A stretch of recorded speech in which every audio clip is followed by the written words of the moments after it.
Chers collègues, bonjour. Alors, bienvenue à ce deuxième direct en 2 semaines. Les dépôts s'enfilent l'un derrière les autres. Alors, on se souvient que la semaine dernière, on s'était donné rendez-vous pour le dépôt intersectoriel, donc celui notamment sur les salaires. Et aujourd'hui, bien, on est sur le dépôt sectoriel, les conditions de travail à proprement parler, du personnel enseignant, bien sûr, mais aussi du personnel de soutien.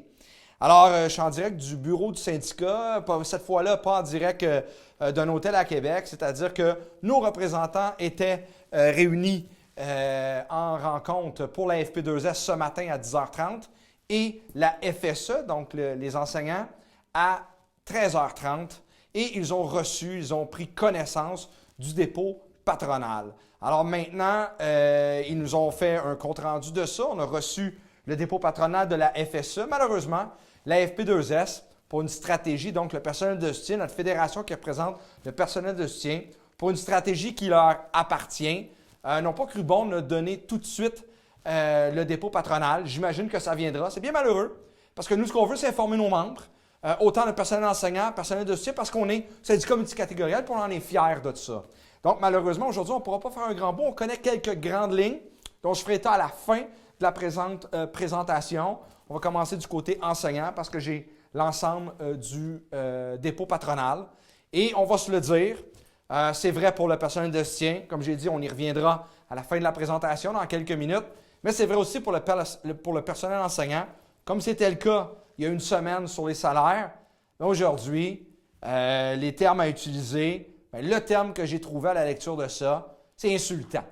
Donc, le dépôt patronal, c'est un dépôt qui ne répond pas, de un, aux besoins du personnel enseignant, mais qui ne répond pas non plus à nos demandes, et on nous fait des offres, soit sur des problèmes qui pour nous n'existent pas, ou qu'on tente d'aller chercher et d'aller tenter de faire des gains à travers les conditions de travail du personnel enseignant, du personnel de soutien aussi. Et malheureusement, alors que le ministre nous avait fait miroiter bon nombre de choses, il y a 3 éléments qu'on ne retrouve pas dans le dépôt patronal, donc du sectoriel, c'est-à-dire vraiment les conditions de travail qu'on vit au quotidien.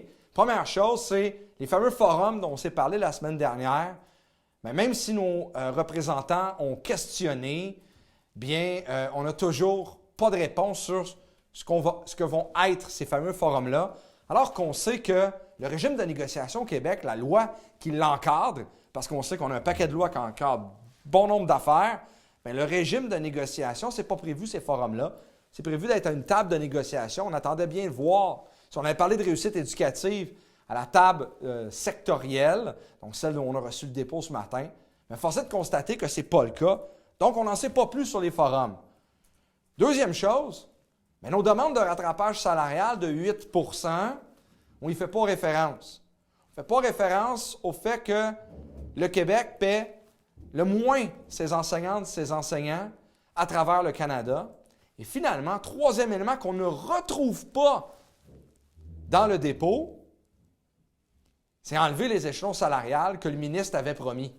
Ça non plus, on ne le trouve pas dedans. Ça a été promis en campagne électorale, ça a été promis à maintes et maintes reprises depuis 1 an, et même que je suis allé revoir une lettre que le ministre nous avait écrite directement au syndicat de Champlain, parce qu'on sait que le ministre Roberge, le collègue Roberge, est issu de notre syndicat. Les collègues enseignants avaient posé un paquet de questions suite à son élection.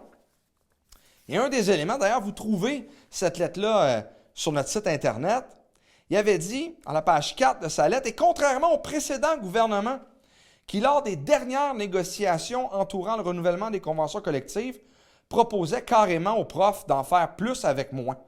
Nous aborderons les prochaines, donc les prochaines négociations, celles qu'on vit aujourd'hui, avec la nécessité d'en offrir davantage au personnel enseignant. Je crois que cela ne représente ni plus ni moins qu'un changement de paradigme.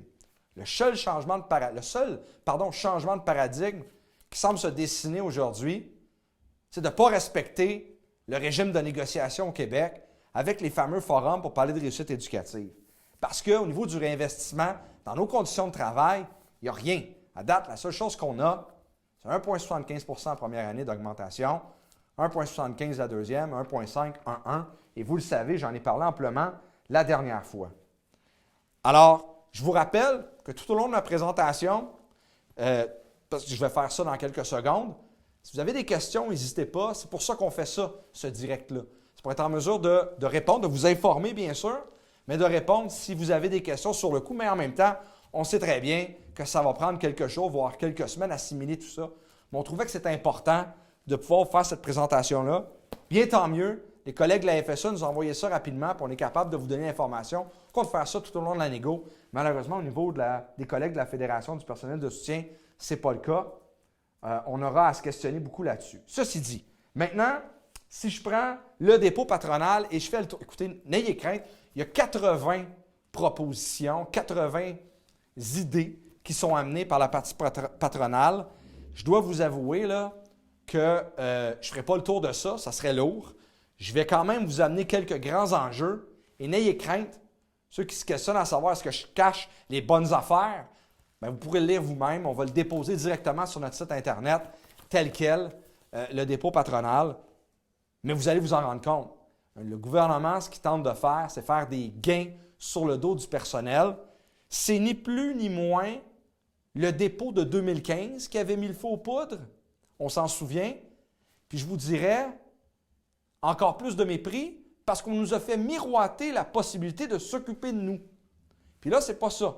Puis là, on laisse une porte ouverte en disant, bien, venez au forum, on va jaser. Bien, pour nous, syndicat de Champlain, les forums, ça n'existe pas dans le régime de négociation. Et ce qui existe, c'est ça. Et ça, bien, c'est insultant. Alors, quelques éléments qui sont parlants pour les collègues enseignantes, enseignants. D'entrée de jeu, là, le bout qui est intéressant, je vous le dis, c'est où on vient reconnaître la contribution et la responsabilité des enseignants et leur influence déterminante sur le parcours scolaire. C'est le fun. C'est de la valorisation, comme dirait le ministre. Sauf que ce qu'on dit, c'est d'inclure dans les principes généraux le rôle de l'enseignant comme premier intervenant, le rôle de l'enseignant au sein de la vie de l'établissement, la contribution de l'enseignant au sein d'une équipe multidisciplinaire, la responsabilité... Vous voyez venir, donc ça, du grand baratin qu'on veut mettre dans les principes généraux, qui est supposé nous valoriser, et certes, créer, et c'est écrit, je l'ai souligné, créer un engouement pour la profession est certes un objectif commun. On le voit très bien avec cet élément-là du dépôt patronal. Alors, comme vous le voyez, là, on met la table de cette façon-là. Je continue avec quelques éléments. Puis vraiment, là, vous prendrez le temps de le lire. Il y a une quarantaine de pages. Période des fêtes s'en vient. Vous aurez le temps, quelques jours, quelques pages par jour. Vous serez en mesure de regarder ça. Mais, sérieusement, on voit quelques éléments qui nous parlent. Encourager et valoriser les enseignants par de l'accompagnement. C'est intéressant au niveau de l'insertion. Sauf qu'on ajoute introduire à l'entente une obligation de participer aux mesures d'insertion professionnelle de la commission. Alors, pour l'instant, on sait que cette insertion professionnelle-là, c'est au bon vouloir des collègues enseignants qui veulent y participer ou non, parce que certains peuvent en avoir besoin, d'autres non. Et bien sûr, on ne parle pas d'avoir de la libération, on ne parle pas d'être en mesure d'avoir quelque chose d'intéressant avec ça, pas du tout. Alors ça, cet élément-là, là, on ne le retrouve pas. Donc ça, comme je vous dis, c'est vraiment mettre la table en lien avec l'obligation de participer. Mais là, on est vraiment au début. Assouplir les règles d'affectation des enseignantes et des enseignants tout au long de l'année. Prévoir une obligation de disponibilité pour répondre à des besoins spécifiques, ponctuels et urgents. Alors, chers collègues, vous le voyez. C'est-à-dire quoi? C'est-à-dire permettre de vous affecter en cours d'année, vous changer de place. Et deuxièmement, prévoir une obligation de disponibilité. On sait qu'on est en pénurie, alors on essaye d'aller chercher du cheap labor avec ces éléments-là. Ça, vraiment, il y a des éléments qui nous questionnent beaucoup. Je vais continuer parce que c'est difficile, là, parce que je ne veux pas rentrer dans abroger des annexes, etc., parce que je vais avoir une discussion avec vous. Mais si j'étais avec les collègues conseillers là, qui vous répondent au téléphone à vos conventions collectives, on aurait bien des affaires à vous dire là-dessus. Puis on aura le temps de le faire parce que sachez qu'aujourd'hui, Je donne les grandes lignes, là, mais au cours des semaines qui vont suivre le retour après les fêtes, on va être en mesure de vous détailler tout ça. Vous comprenez que prendre quelques minutes de votre temps ce soir, ce n'était pas le but de vous garrocher tout ça. Mais comme je dis, je le répète, ça va être disponible sur notre site Internet. Donc, je continue avec des éléments comme au niveau d'actualiser certains éléments. On parle d'introduire la responsabilité de l'enseignante ou de l'enseignant d'adapter sa démarche pédagogique en fonction des besoins et capacités de chacun des élèves qui lui sont confiés. Vous savez, ça, c'est le genre de choses qu'on fait déjà. Mais si on introduit la responsabilité de l'enseignant, ça veut dire que si l'employeur trouve que vous ne le faites pas correctement, bien, il peut sanctionner. C'est ça la notion, la différence. Nous sommes des travailleurs avec une autonomie professionnelle qu'on demande, et c'était le but dans beaucoup d'éléments dont vous avez mentionné lorsqu'on est allé vous consulter depuis plus d'1 an. Là, maintenant, on vient faire l'inverse. On vient faire dire, on va te checker, et si tu ne le fais pas, tu seras sanctionné. Alors qu'il pourrait y avoir des raisons pédagogiques ou autres. Et là, bien sûr, ce qu'on revient beaucoup là-dedans, on est beaucoup dans la notion de rendre des comptes. Vous allez le voir tantôt, vous allez être estomaqué, je vais y revenir. Maintenant, on continue au niveau de la tâche. Alors, j'ai vu qu'il y avait une collègue, Réna, qui nous posait la question de la tâche. Aujourd'hui, il y a eu des points qui sont sortis là-dessus. Ce qui est sorti, 4 éléments. Augmenter le nombre d'heures de présence à l'école et conséquemment l'horaire hebdomadaire. Établir que la prestation de travail s'effectue au-delà du temps de présence école, d'où la notion de 35 heures à l'école, 40 heures, 35 heures assignées et 40 heures en tout. Et maintenant, est-ce que ça va être à l'école ou à la maison? Mais la notion de 40 heures qui n'existe pas, c'est un peu ça dont on parle ici. Augmenter la tâche assignée, augmenter l'amplitude quotidienne. Alors, je reviens avec la lettre du ministre, du collègue Roberge, là, qui voulait changer de paradigme. Bien, il le fait, là. Hein? On va augmenter la charge de travail du personnel. Je le répète, 4 éléments importants à tous les collègues qui pensaient déjà en faire beaucoup, qui disaient déjà en faire trop, à être surchargés. Ce que vient dire le dépôt patronal, 4 éléments suivants que vous avez malheureusement à la page 11. Vous allez pouvoir le suivre lorsque vous pourrez aller voir directement. Augmenter le nombre d'heures de présence à l'école et conséquemment l'horaire hebdomadaire. Établir que la prestation de travail s'effectue au-delà du temps de présence à l'école. Augmenter la tâche assignée et augmenter l'amplitude quotidienne. Je pense que ça en dit beaucoup. Et si ça, juste ce point-là, n'est pas assez pour amener une frustration et donner tout son sens au mot que j'ai utilisé, c'est-à-dire être insulté, bien écoutez, je pense que c'est là pour le faire, puis on l'a directement. C'est pas tout, en plus. Il y a un élément, 2 éléments intéressants à page 12, sur la proposition patronale toujours. Assouplir les balises pour la détermination de la période de repas. Donc, les collègues du primaire, collègues du secondaire, 75 minutes, 50 minutes. Là, on veut l'assouplir, les balises. Et revoir la clause 8401. C'est quoi ça? C'est relative à l'année de travail. Quand est-ce qu'elle commence? Quand est-ce qu'elle finit? Alors là, vous voyez ça venir. Est-ce qu'on essaye de l'augmenter, le nombre de jours? Est-ce qu'on essaye de déplacer? Ça encore, on ne le sait pas, mais on voit un élément très important qui nous est donné là. On continue. Retirer la pondération a priori pour les 3 types d'élèves visés au profit d'une approche de service qui tient compte de l'analyse des besoins et capacités de chaque élève.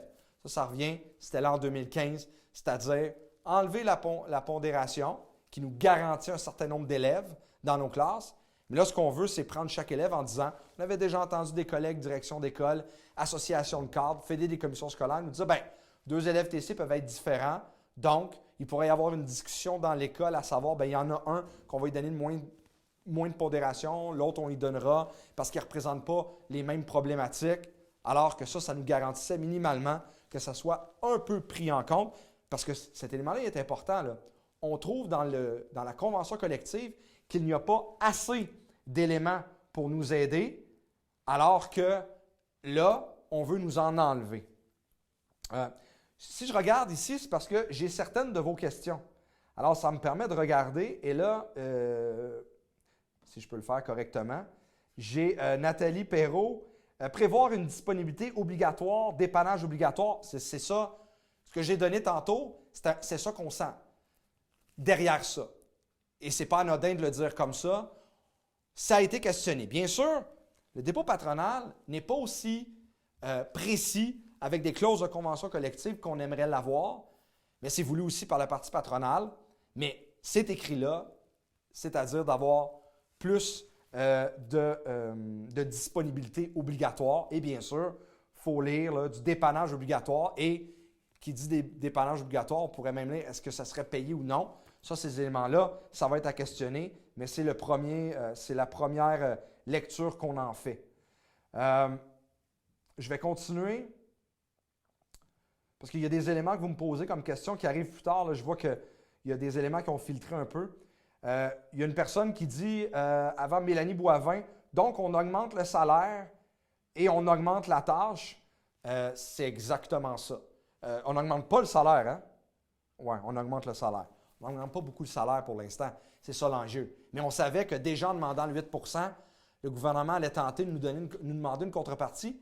Là, ce qui est ridicule, c'est qu'il nous donne des augmentations de salaire, là, même pas au niveau de l'inflation, mais en plus, il veut qu'on ait une plus grande présence élève. Donc, comme je vous dis, là, on est très loin de ce que nous, on demandait.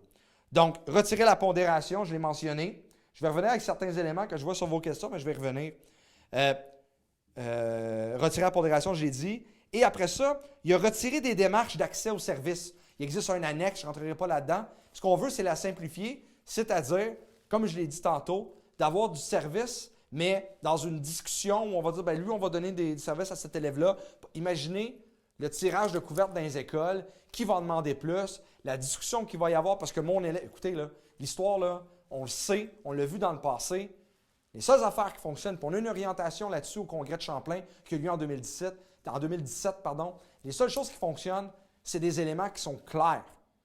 Tant d'élèves dans une classe, tant d'élèves ont le droit à tant de services. Quand on commence à avoir des discussions puis des comités, là, on se fait tout le temps avoir. On le sait, puis on ne voit jamais la couleur de ces services-là. Puis pourtant, c'est ce qu'on tente de faire dans le dépôt patronal. Je continue. Ça, c'est intéressant. Page 15. Clarifier que l'enseignante ou l'enseignant doit avoir mis en œuvre des stratégies d'intervention pédagogique ou sociale avant de demander des services. Reddition de compte. Avant de demander des services, parce qu'ils trouvent que, j'imagine, si je dis ça rapidement, il y a toutes des préambules là-dessus, mais je vous épargne les préambules, vous prendrez le temps de les lire. Ce qu'on nous dit là-dedans, c'est qu'on veut que, lorsqu'on donne des services, que l'enseignant ait vraiment tout fait, comme si ce n'était pas le cas présentement. Et là, ce qu'on veut, c'est clarifier que l'enseignant l'a fait, ces adaptations-là, il veut le faire avec une reddition de compte, c'est-à-dire une obligation de rendre des comptes de ce que vous avez fait, mais vraiment, là, une grande reddition de compte, pour qu'après ça, là, on pense à vous donner des services. Puis si on jumelle ça avec l'autre point sur les services dont je vous ai parlé il y a quelques minutes de ça, il y a quelques secondes même, bien là, ça veut dire qu'après ça, tu vas te rendre dans un comité et tu vas discuter qui reçoit le service. Des enjeux importants là-dedans, des enjeux qui vont à l'encontre de tout ce qu'on a demandé puis de tous nos besoins aussi. Bien sûr, une volonté de rendre le personnel, bien sûr, de plus en plus imputable, puis encore une fois, de nous assurer que le personnel, de leur assurer que le personnel enseignant en fait plus avec moins. Même si dans la lettre, M. le ministre, le collègue Roberge, nous disait que ce n'était pas ce qu'il disait, bon, on voit très bien que c'est vers quoi il s'enligne. Je continue. Et j'en passe. Hein. En même temps, là, j'essaie de rendre ça le plus simple possible. La page 16. Revoir la pertinence de la notion de moyenne au niveau de la commission scolaire pour l'ensemble des groupes de chaque type d'élèves et revoir les règles de formation des groupes au premier cycle du secondaire. Deux éléments importants. Si on revoit la moyenne, ça veut dire que les maxima ne tiennent plus. Hein? Parce que c'est un principe de moyenne. Ça veut dire que tu peux défoncer un peu partout tes maxima. Et dans le fond, ce qu'ils disent, et vous le savez parfaitement, si on fait des dépassements, ça coûte toujours moins cher qu'à faire des groupes. Donc, ils se donneraient l'opportunité de le faire et revoir les règles de formation de groupe d'élèves au premier cycle du secondaire. Bien ça, les collègues du secondaire qui déjà disaient qu'il n'y avait pas eu beaucoup de gains avec des baisses de ratio au cours des dernières années, des dernières négos, qu'en secondaire, 3, 4, 5, il y avait encore moins de gains, sinon pas du tout dans certains groupes qui sont à 40, 38, peu importe. Mais là, on veut revoir les règles. Puis on s'entend, ce n'est pas écrit que c'est à la baisse. mais vous me permettrez d'analyser avec ce que je lis qu'ils vont proposer, que ce soit à la hausse, c'est-à-dire d'avoir plus d'élèves dans les classes. Vous me permettrez de faire ça, même si c'est pas même que nous, on aimerait ça que ce soit à la baisse. Peut-être que je me suis mal exprimé, mais c'est clairement qu'on veut que ce soit plus d'élèves dans les groupes. Peut-être une autre question ici avant que je continue. J'ai dit que vous pouviez en envoyer au fur et à mesure. Attendez, ici. Une autre question. La révision des règles de formation des groupes au premier cycle, augmenter le ratio, c'est ça. Effectivement, la collègue, c'est ce qu'on comprend. Ce n'est pas écrit tel quel, mais je le répète. Écoutez, s'il avait voulu en mettre moins dans les classes, il aurait été tellement fier de nous le dire qu'il l'aurait écrit. C'est mon analyse, là. Ça vaut celle d'une autre personne, là. Mais je dois vous avouer que c'est pas mal ça à quoi je m'attends si on a des belles nouvelles. Alors, je continue. Désolé si je passe des questions, là. J'essaie de faire tout en même temps et voilà, et de vous donner le plus d'informations possible pour que vous puissiez rester en ligne et écouter tout ça. Donc, je continue. Une fois que j'ai dit tout ça, là, revoir la pertinence de la notion de moyenne, revoir les règles de formation des groupes d'élèves au premier cycle du secondaire, on ajouter des motifs de dépassement des maxima aux 4 motifs actuellement prévus à l'entente. À l'entente, il y a présentement 4 motifs pour dépasser. On va en rajouter. Alors, si mon analyse pour les 2 autres dont je vous ai fait part, là, je la mets en lien avec celle-là, les motifs de dépassement, alors que nous, on se souvient, puis je ne suis pas revenu sur notre dépôt parce qu'écoutez, là, je ne veux pas faire quelque chose qui va durer 1 heure, là, mais nous, on se souvient qu'on voulait augmenter le coût des dépassements pour plus qu'il y en ait. Donc, on est très loin de ça. On est très loin de ça. Je continue. Revoir les attributions caractéristiques de la fonction générale. Et là, pour ce faire, la proposition patronale est la suivante.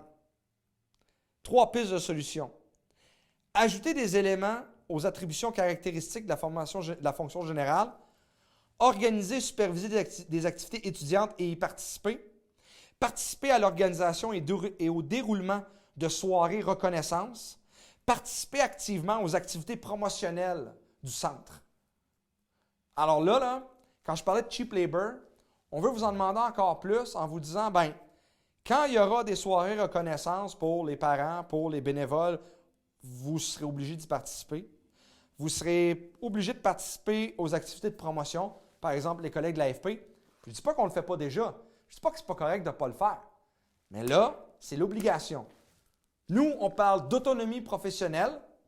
Le paradigme de M. le ministre, le collègue Roberge, c'est de le changer effectivement puis de dire plus d'autonomie professionnelle. Proposition patronale, encore une fois, assouplir les dispositions. Ça, ces termes-là, quand on lit ça dans un dépôt patronal, assouplir, on sait dès qu'on commence à lire que ce n'est pas à notre avantage. Et on dit, alors, assouplir les dispositions relatives à la semaine régulière de travail. Qu'est-ce qu'on dit? Prévoir la possibilité d'une complète annualisation de la tâche, qui pourrait ne pas être mauvais dans certains cas, peut-être pour certains. Prévoir que la semaine régulière de travail inclut la possibilité d'offrir des services éducatifs les fins de semaine. Et ça, c'est notamment les collègues éducation des adultes, FP. C'est une demande qui nous revient de façon cyclique. Je continue.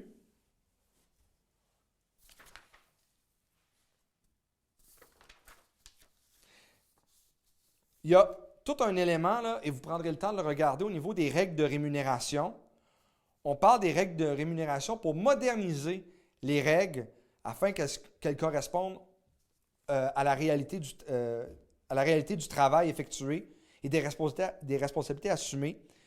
Et ça, ces éléments-là, à la fin, là, ce qu'on se rend compte, c'est que pour les suppléants occasionnels à la leçon, ce qu'on tente de faire, c'est faire des gains en disant, si tu fais 60 minutes, tu vas être rémunéré, puis il y aura un 15 minutes gratuit, ces éléments-là. Vous prendrez le temps, c'est très technique, je ne vais pas rentrer là-dedans, mais il y a vraiment, à titre d'exemple, pour une période de travail de 75 minutes, la rémunération totale à verser et le taux horaire correspondant pour chaque statut d'enseignant, puis on vous donne le tableau et force est de constater que ce n'est pas à notre avantage globalement, même si des fois il peut y avoir quelques gains. Je continue rapidement. On arrive à la fin des éléments plus techniques, mais ces éléments-là, même si je n'en parlerai pas beaucoup, c'est des éléments qui sont en lien avec la réalité syndicale. Et là, vraiment, on voit le jupon de la droite caquiste qui ressort. Parce que là, ce qu'on veut voir, là, c'est s'assurer que le syndicat pourra pas trop intervenir. Et on amène 4 éléments. Revoir le nombre de jours de libération syndicale occasionnelle. Ça m'empêche de libérer et réserver du temps avec des collègues, des comités, comme on le fait avec des collègues de 6e année, avec des collègues qui sont en réunion ici. Donc, on veut réduire le nombre. Encadrer les libérations syndicales. Augmenter le préavis exigé pour informer la commission scolaire des libérations et prévoir que le remboursement se fait peu importe que l'enseignant soit remplacé ou non. C'est-à-dire qu'on vous libère pour une journée pédagogique, vous n'êtes pas remplacé, il faut qu'on les paye quand même. Mais ça, vous voyez, le but, c'est d'enlever de l'argent aussi au mouvement syndical. Alors, des éléments qui n'ont pas nécessairement une influence dans le quotidien, l'influence pour le syndicat qui vous représente, quand il est en mesure notamment de vous faire un direct comme ça, bien, je pense qu'on va être en mesure que je vous en fasse un peu moins. Alors, ces éléments-là. Et certains éléments, même qu'on va aussi loin que l'entrée progressive au préscolaire, où on dit, bien, avec l'arrivée du présco 4 ans, bien, on enlèverait l'entrée progressive, on n'aurait plus besoin. Le jeune connaît déjà ça, il est arrivé. Alors, rapidement, il y a des éléments qui sont revoir certaines annexes, retirer des annexes. Ça, des annexes, il y a des éléments importants là-dedans.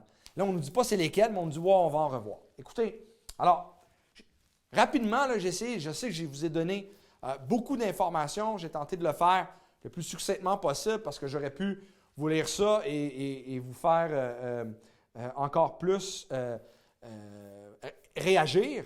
Mais le but, c'était de brosser un peu les grands enjeux. D'ici à demain, il y aura d'autres choses qui vont sortir, c'est-à-dire on va tenter de le verbaliser et le rendre simple. Mais le dépôt est disponible. Donc vraiment, là, moi je vous dirais que dans les grandes lignes, c'est ce qui est là. Il y a d'autres éléments aussi, vous prendrez le temps de les lire. Mais, je le rappelle, rien sur l'augmentation salariale pour le rattrapage de ce qui se fait dans l'ensemble du Canada. Rien sur les fameux échelons. Puis ça, je vais y revenir là. Le ministre, dans une capsule qu'on avait faite en campagne électorale à l'automne 2018, s'était commis. C'est moi qui avais rencontré le ministre, j'avais eu l'opportunité donc en campagne électorale de le rencontrer et poser des questions, je ne sais pas si vous en souvenez, à l'ensemble des personnes, des députés qui se représentaient et qui étaient critiques en éducation. J'avais rencontré le ministre Proulx de l'époque et le candidat Roberge s'était commis en disant que pour son parti, il fallait mieux rémunérer les enseignantes, les enseignants en arrivant dans la profession. Je pense qu'on le retrouve là, vous allez pouvoir mettre le lien, aller l'entendre de sa propre voix, le dire qu'il faut améliorer le salaire des personnes en arrivée. On le dit, il n'y a pas juste ça d'arriver dans la profession, il y a aussi ceux qui sont là, mais déjà on prenait ça pour acquis. On n'a même pas fait dans notre dépôt. Mais là, ce qui semble se dégager, c'est j'ai entendu dire à travers les branches que c'était peut-être dans les forums qui parleraient de ça. Dans le fond, il veut monnayer. Il veut nous le donner, puis avoir quelque chose en échange. Et là, la question à se poser, c'est pas tu veux améliorer les conditions salariales des nouvelles personnes qui arrivent. C'est monnayer ça pour avoir d'autres choses. Mais la réponse, là, c'est non. Si on donne quelque chose, c'est pour l'obtenir. Puis ça, pour nous, on l'a compris que ça nous était donné en campagne électorale.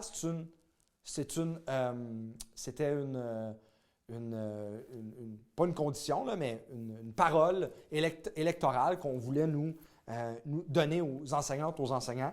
Et malheureusement, il semble qu'il va falloir l'échanger pour quelque chose. Et ça ne sera pas pour plus de présence élève, ça ne sera pas pour plus de présence à l'école. On voit très bien le discours du ministre. Alors, différents éléments là, en conclusion.